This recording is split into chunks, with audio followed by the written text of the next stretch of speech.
Nasib Nanda Maulidiah yang lolos Paskibraka Nasional tapi diganti. Orang tua buka suara. Kekesalan masih tampak menyelimuti orang tua Nanda Maulidiah, siswi SMA yang lolos calon Paskibraka Nasional tapi diganti peserta lain. Ibu Nanda Maulidiah, Hasnah, bahkan menyebut seolah-olah memang sengaja dilakukan untuk menjatuhkan putrinya. Hasnah mengungkapkan penggantian nama putrinya tersebut terkesan mendadak. Kabar penggantian diterimanya pada 13 Juli 2023 atau 2 hari jelang masa Diklat Nasional di Jakarta pada 15 Juli 2023. Nama Nanda digantikan oleh nama peserta cadangan. Padahal saat itu putrinya sudah mempersiapkan segala sesuatunya. Mata minus, kondisi kesehatan mata atau mata minus disebut menjadi alasan digantinya Nanda.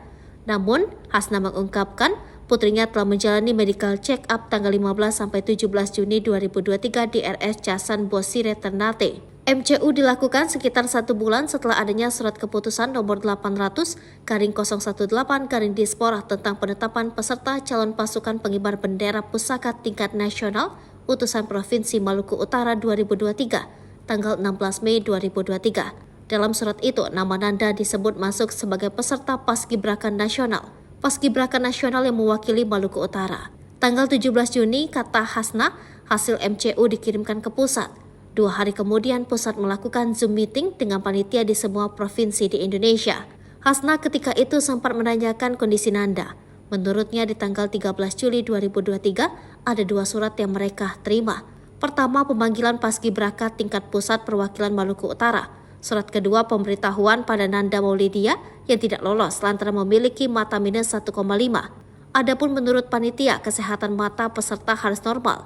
Hasnah mengatakan dari pemeriksaan dokter mata di Ternate, Nanda dinyatakan memenuhi syarat seleksi calon Paskibraka Nasional.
Hai pemirsa Sri Popo TV, jangan lupa komen, like, dan subscribe, serta tonton terus berita-berita terupdate lainnya ya.